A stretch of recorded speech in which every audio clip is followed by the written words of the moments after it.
My name is Makia Renee Little, and I serve as President and CEO of the TJ Alumni Action Group. I am here this evening to talk with Xavier Warren, Democratic candidate for Lieutenant Governor of Virginia. The topic of our conversation, ending modern day school segregation, is complex, multifaceted, and vitally important. But first, I'd like to recognize our sponsors. The Ending Modern Day School Segregation series is a collaborative effort of nonprofits who decided to partner in support of their joint mission for education equity throughout the Commonwealth of Virginia.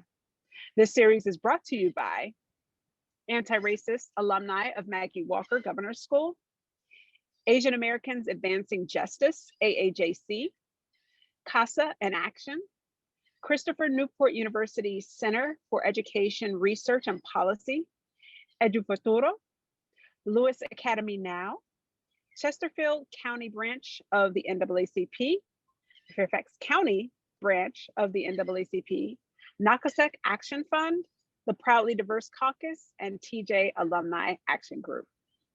Just to provide a brief overview of the issue, the US Supreme Court found racial segregation in schools to be unconstitutional in 1954.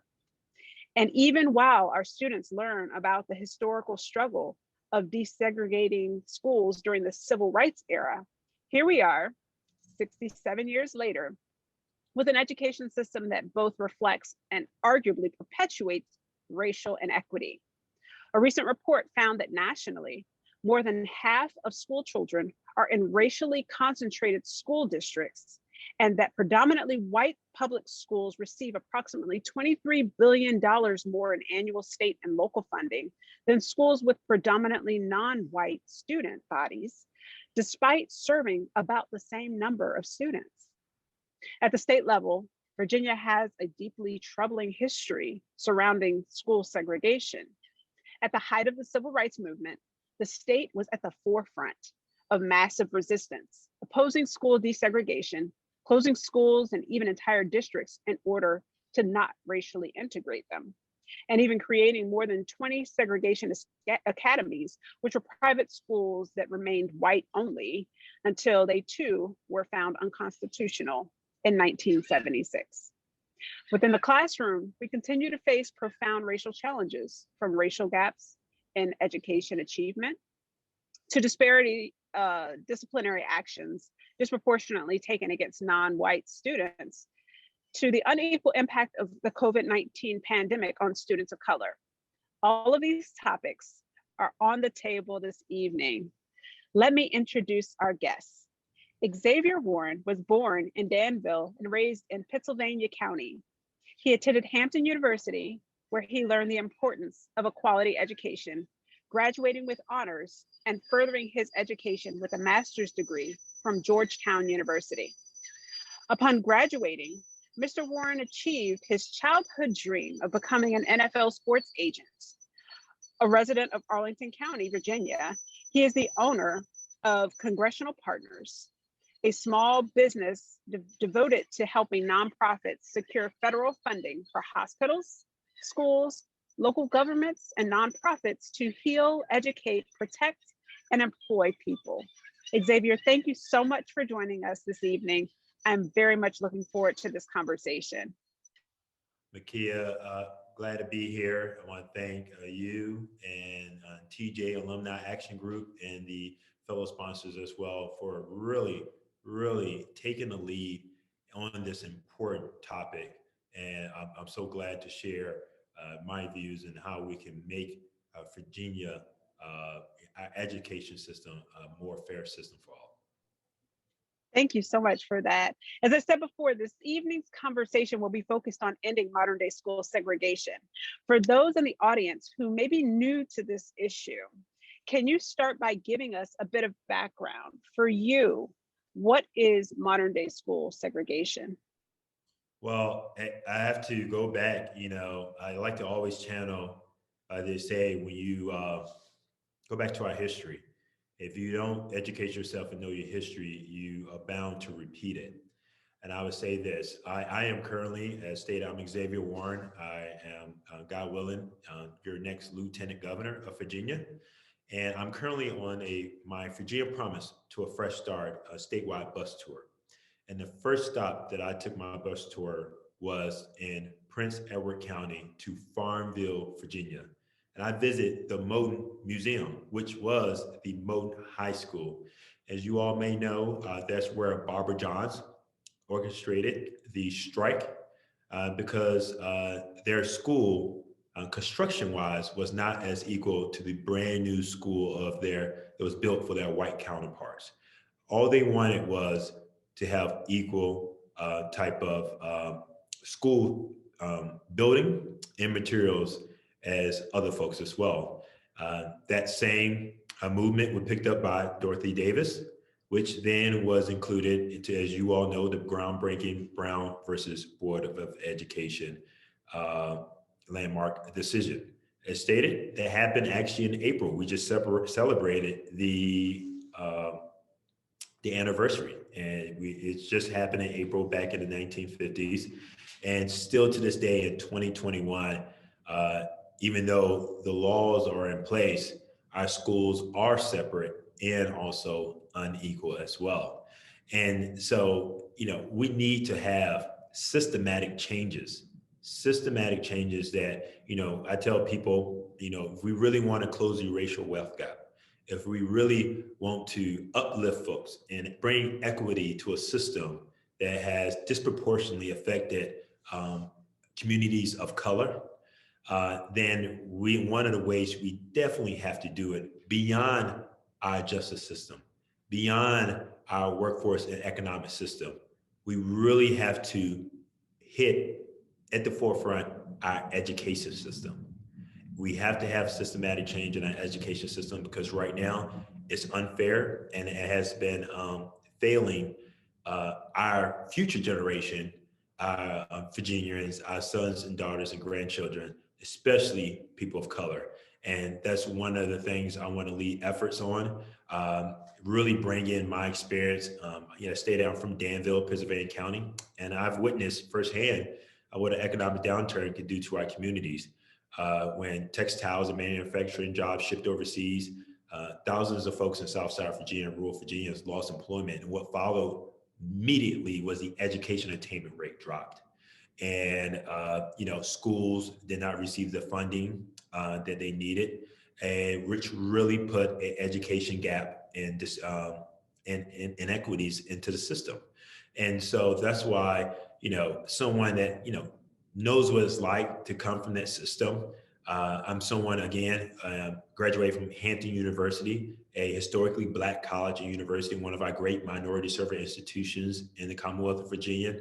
I'm a full support of making sure that our institutions are fully funded, because these institutions, if are the way that we could be able to bridge the racial wealth gap to really uplift all Virginia families. And that's one of my main goals, God willing, to lead on that effort as Lieutenant Governor.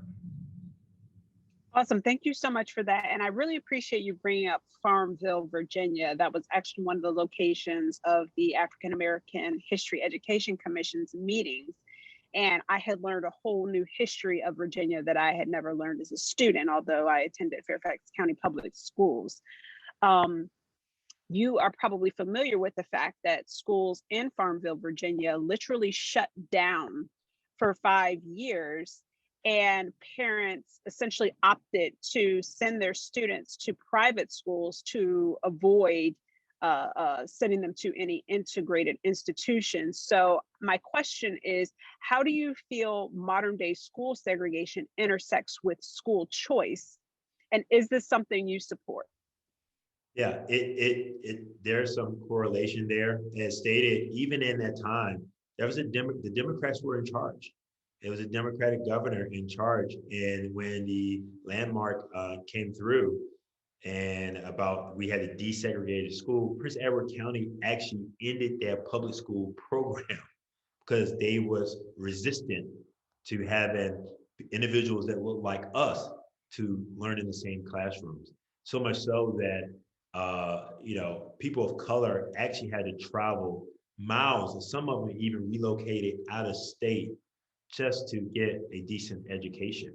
And one of the ways that they wanted to not only not to affect um, white residents was they created the private schools where they put in a certain cost they had to be able to attend and subsidize those that couldn't afford it, which discriminated against people of color.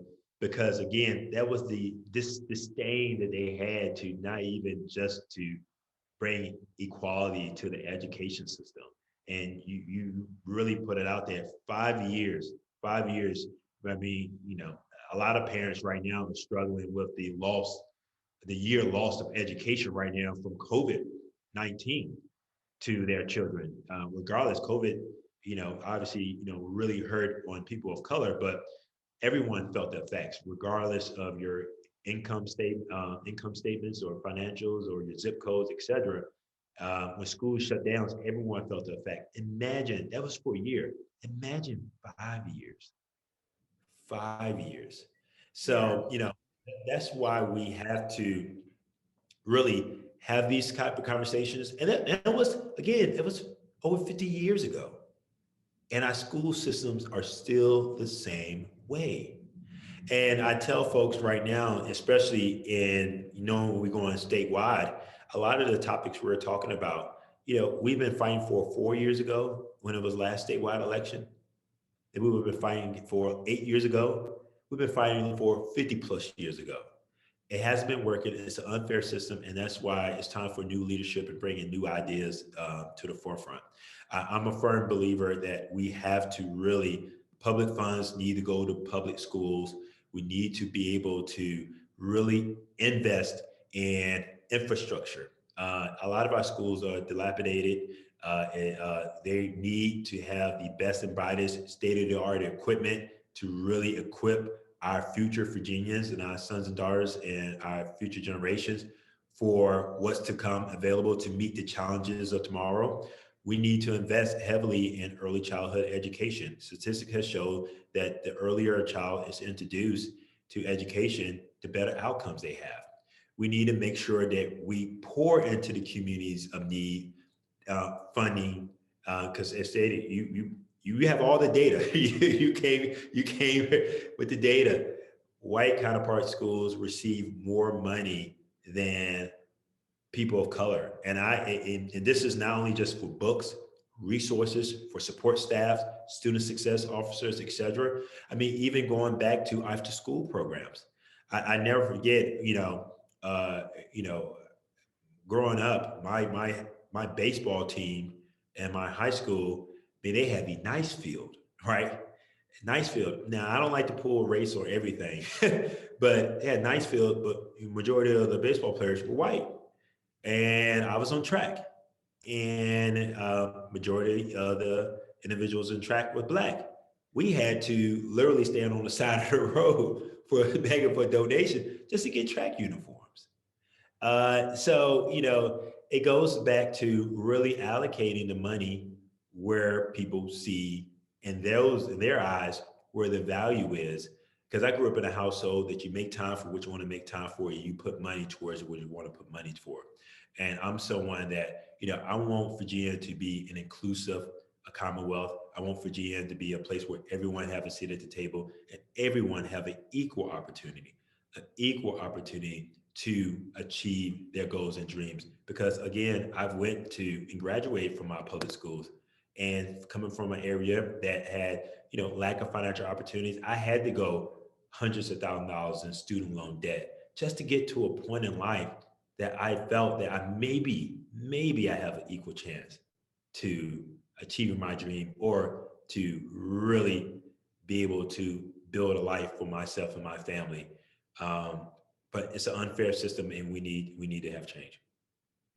Okay, and just to be clear, you said you feel that public dollars should go towards public schools, so you are not in favor of school choice. Is that correct? School. I am in favor of, again, public dollars to be able to go to public schools, right? When you go to charter schools and for-profit schools and stuff, it's public. These are taxpayer dollars that we are allocating to our system. It need to be going to public schools where those dollars are used for everyone. For-profit schools, that's a whole nother different subject. I don't believe that public dollars should go to for-profit schools.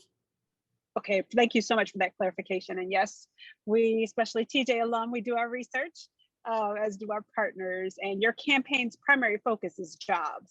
But in counties like mine, which is Prince William County at this point, vocational programs such as cosmetology and automotive seem to be the only specialty programs at schools serving a majority of Black and Brown students, while schools with higher populations of white students have specialty programs focused on STEM and business.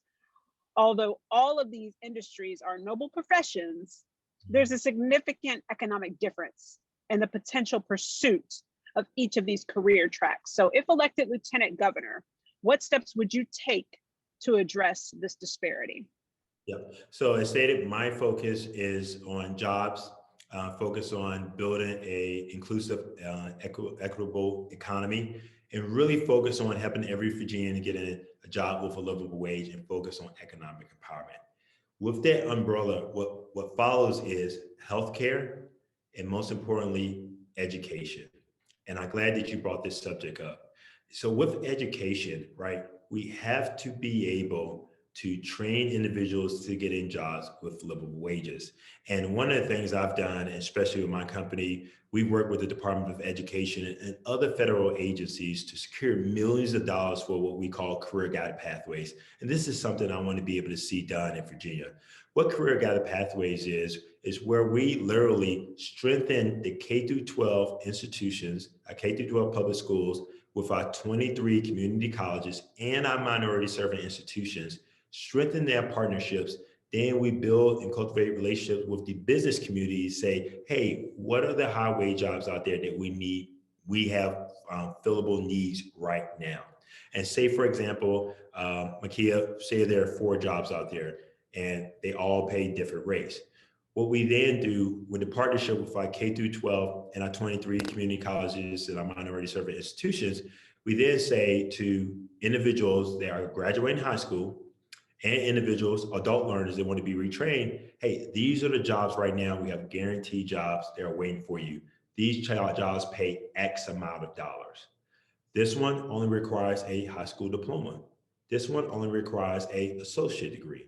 This one only requires a certificate. This one's only require a bachelor's degree. The reason why we implement career guided pathways is not only does it streamline people in livable wage jobs, one is very beneficial because it helps parents and students make more knowledgeable decisions when they decide on what they want to do with advanced learning. When you make them decisions and say, hey, these are the jobs that are out there and this is how much they are paid, you're able to say, hey, there's a job waiting for me that's paying X amount of dollars, and this is what I have to do to be able to get that job. That more knowledgeable decision, one, literally helps cut out excess student loan debt. Student loan debt literally put you way behind. You already started behind the 8 ball, but adding on student loan debt literally set you behind and again, in an already unfair system. The process of career guided pathways is literally cut out excess student loan debt, remove the kitchen cafeteria type of thinking. You know, people, they go to community colleges, supposed to be there for 2 years. Next thing you know, they're there for 5 years or never finish.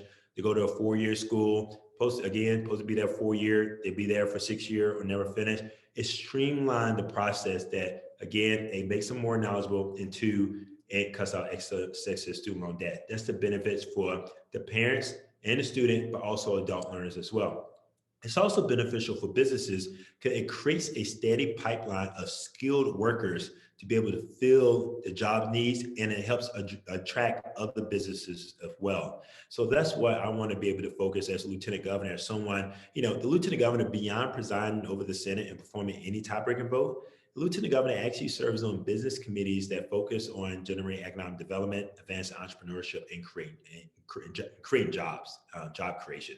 That's a unique experience I want to bring in, as in, hey, bring in proactive new ideas of how we could be able to better and improve our education system that helps working class families, help get people in jobs with livable wage, but also help build our small businesses and our workforce, and also other jobs that want to come to the area as well. It's a win-win for everyone. And again, cuts out excess student loan debt.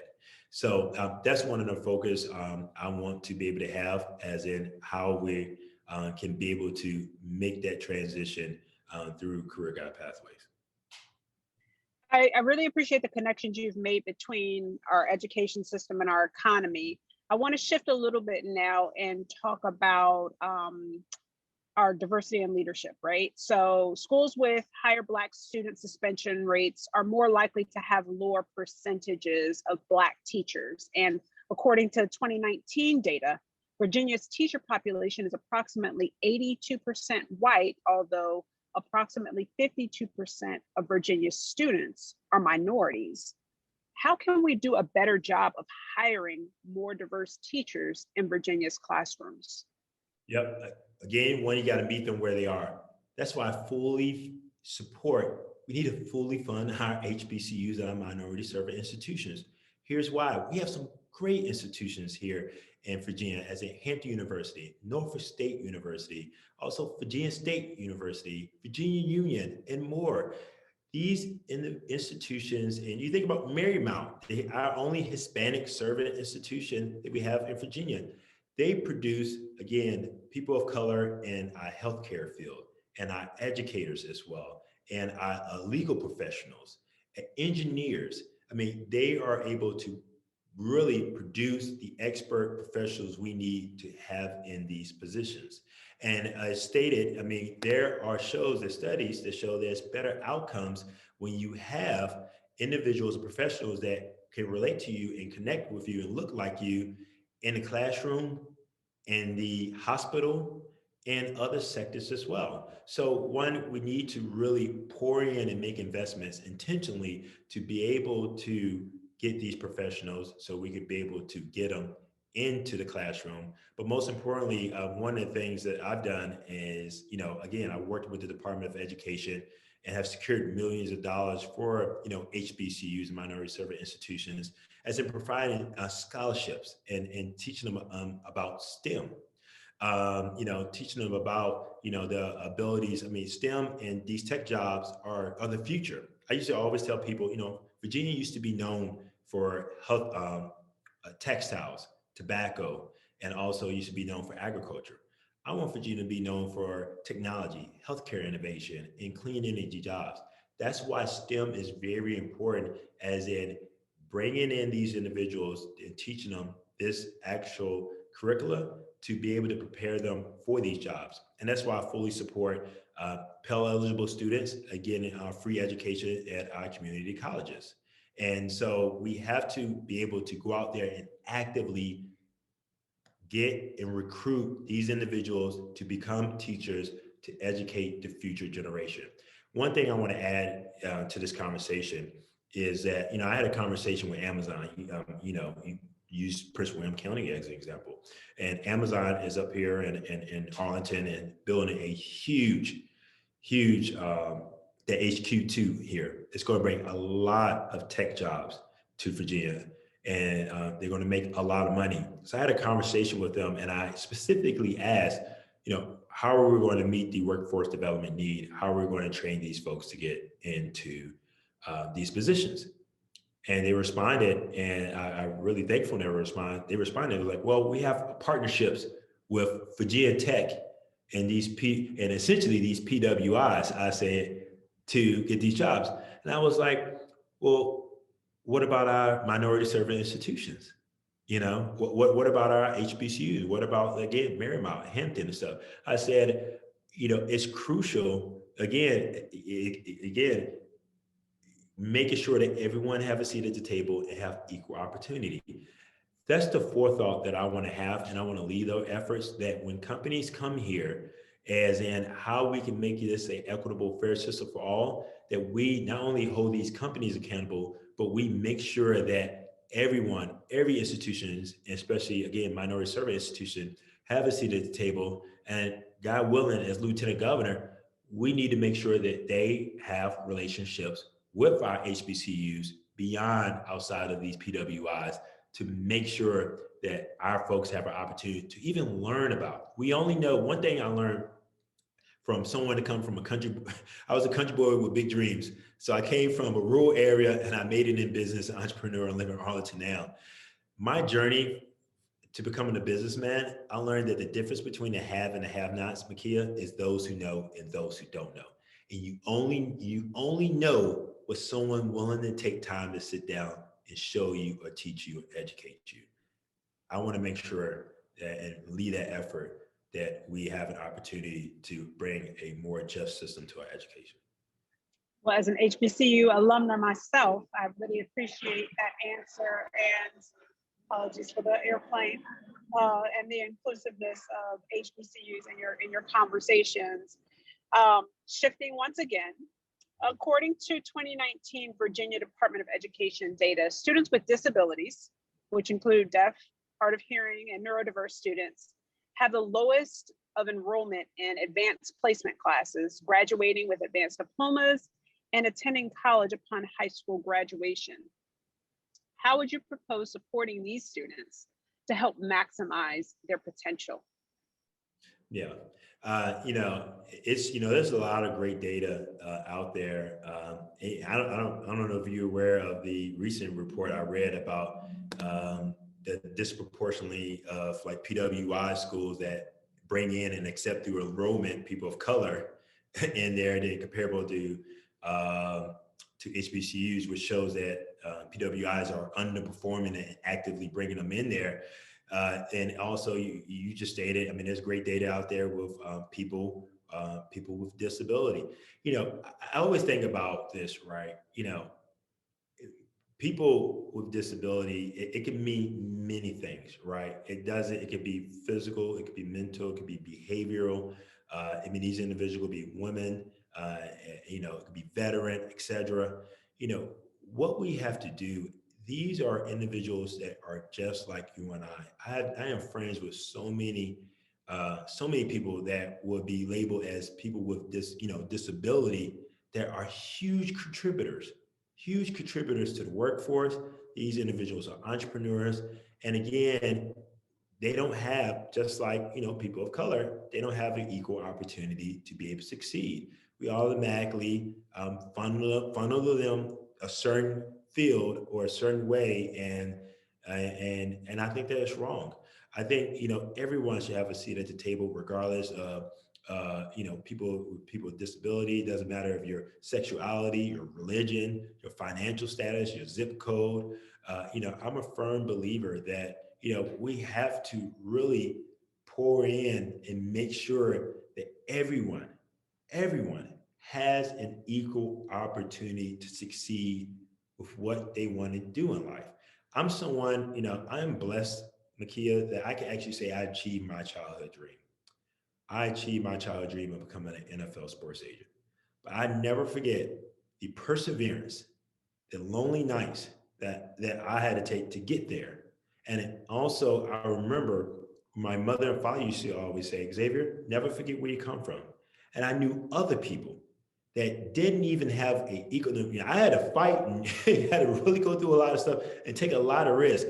But majority of people, either if it's people with disabilities, people of color, low income individual, regardless of your skin color, it's only one race, human race, but they had, in an unfair system, did not have an opportunity as in most folks, like in Fairfax County or other well-to-do counties as well. And I think that is wrong. And that's what actually, when I achieved my childhood dream and grew a sports agency where we represent so many NFL players, that encouragement when my parents told me, like, you never forget where you come from. I knew people they couldn't get a quality education. It wasn't even an option. They couldn't get good housing. They couldn't get good healthcare because they didn't have the financial means. They was left behind. They was forgotten. And that's how I got into federal grants and started working with schools and hospitals and local governments to secure millions of dollars to help folks in need, to somehow how we can be able to level the playing field. So either if it's people of color, or if it's people with disabilities or different, sexualities, we need to make sure that we are intentional in meeting these people where they are to make sure that we level the playing field that is equal across the board, regardless of your background. I really thank you for that. I was actually reading a Washington Post article on Warren Snipes. He goes by Wawa. He's a graduate of 𝐂𝐨𝐳𝐧 University, and he signed the America the Beautiful and the Star Spangled Banner during the Super Bowl last year, or earlier this year. And one of the things that they asked during the interview, and he answered, he said, you know, I really want people to take from this that we can do anything. And he said that, you know, my whole life, because I'm deaf, people have limited what they feel I can do. And I want people to stop doing that. So I appreciate your response there. And put them in a box. We shouldn't put no one in a box. But how we're going to start is, one, we're doing the right thing right now is having a conversation. You know, I'm a firm believer. I don't know everything, right? But how you show with your action by having those individuals have a seat at the table, and actually going out and meeting those people where they are. I never forget. I stayed on a statewide bus tour, and I intentionally went to every historically Black college or university in Virginia. And one of the stops I went to was Virginia University of Lynchburg.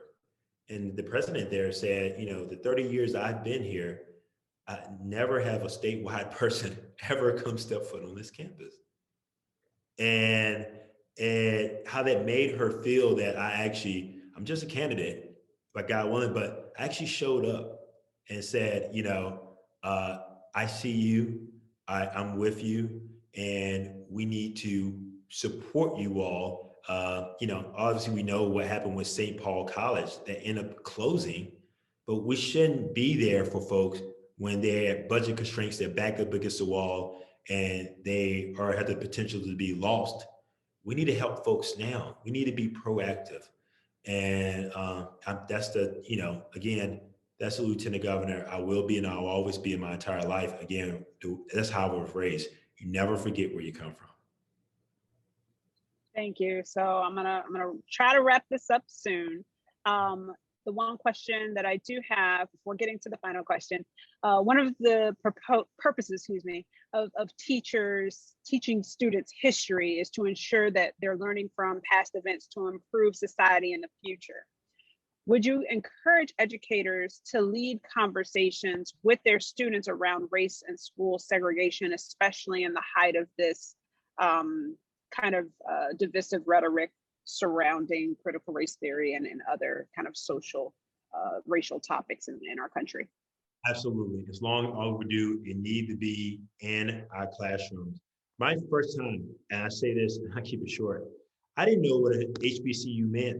I was a freshman at Hampton. You know, my brother went to Virginia State. I was a freshman at Hampton. And to my freshman roommate, Brandon, told me what HBCU stood for. I didn't even know what it was. It wasn't until Hampton, what I learned in African American History 101, to actually learn about Black history.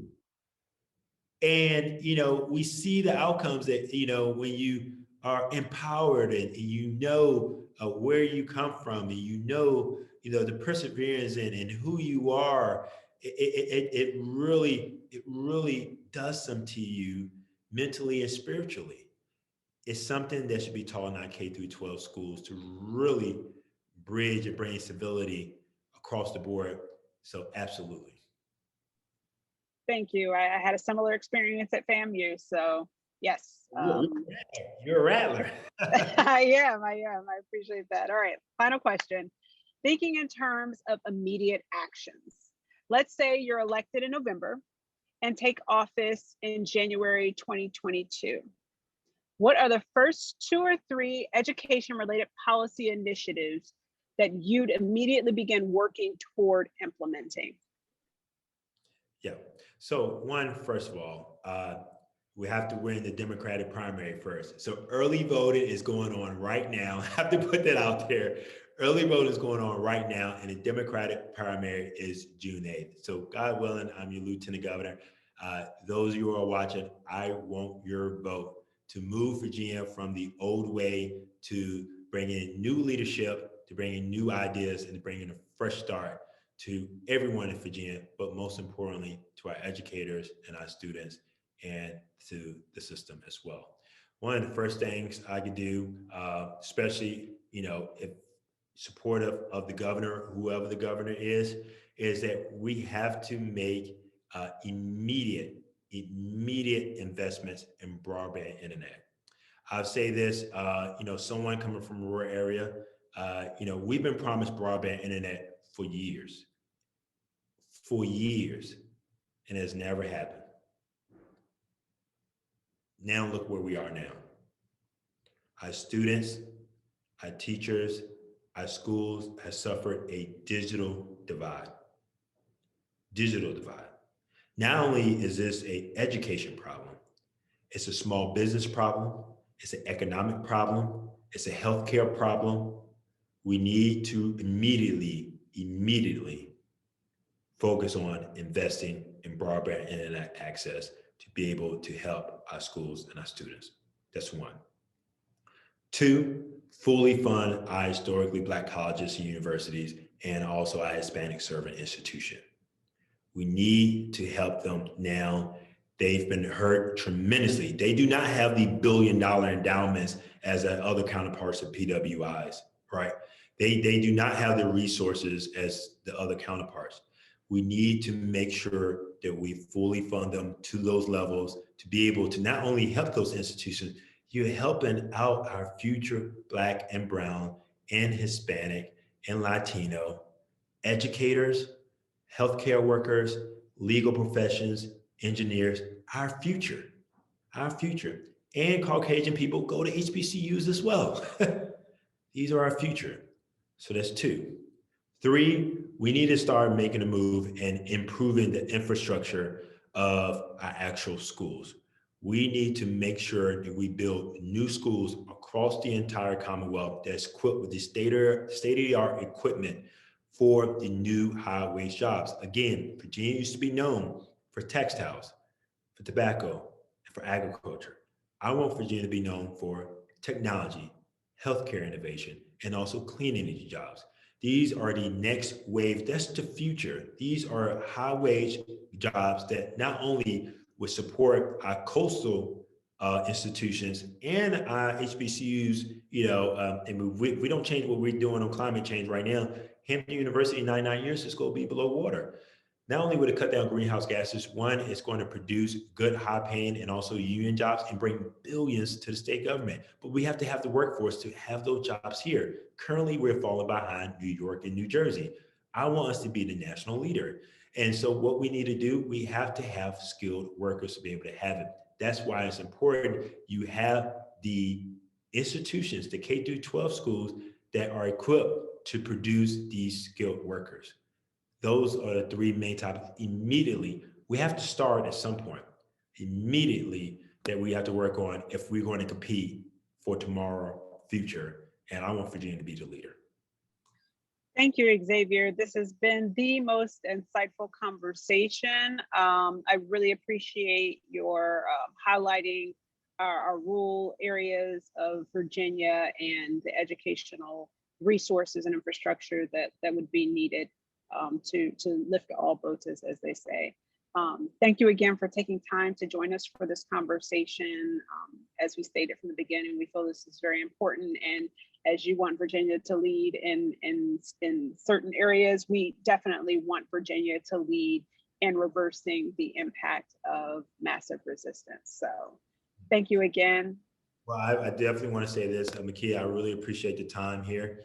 And I'm someone, again, I practice what I preach. And I am, you heard me say this word, I probably said it so many times. It was a key word tonight, intentional, right? I want you all to be there with me, have a seat at the table, be there with me at the state capitol. Again, I never proclaim, and I tell people what makes me successful in life is that I surround myself with the experts. I like to call them rock stars, the people that are passionate, just like I have the same passion and fire in their certain field, in their certain sector. And, the biggest opportunity for change is always following a crisis. So I tell people, if you really care about generational wealth gap, if you really care about racial wealth gap or equal pay for equal work for women, if you really care about, really, helping the rural voters, and how are you going to bring in rural voters to be supportive? How are we going to close the political and racial divide? How are you going to bring stability to the system? You do that by having everyone have a seat at the table. The biggest opportunity for change is always following a crisis. This is an opportunity. We have a great opportunity to have one of our own, someone who has lived and worked in rural and urban areas, someone who graduated from our public schools and a minority service institution, someone that knows what it's like to write my name on the back of a check as a former restaurant server, retail worker, but also know what it's like to write my name on the front of a check as a small business owner, and also be able to meet payroll and lead a team. Someone that's willing to be open, loving, and humble to listen to everyone and sit at the table. And I want to make sure that, just so you know, TJ Alumni Action Group, my door would be always open for you all and all the rest of the supporters as well. Thank you so much. We thank you again for your most valuable resource, your time, and we will see our audience in our next session. Thank you so much, Xavier Warren, and good luck with your campaign.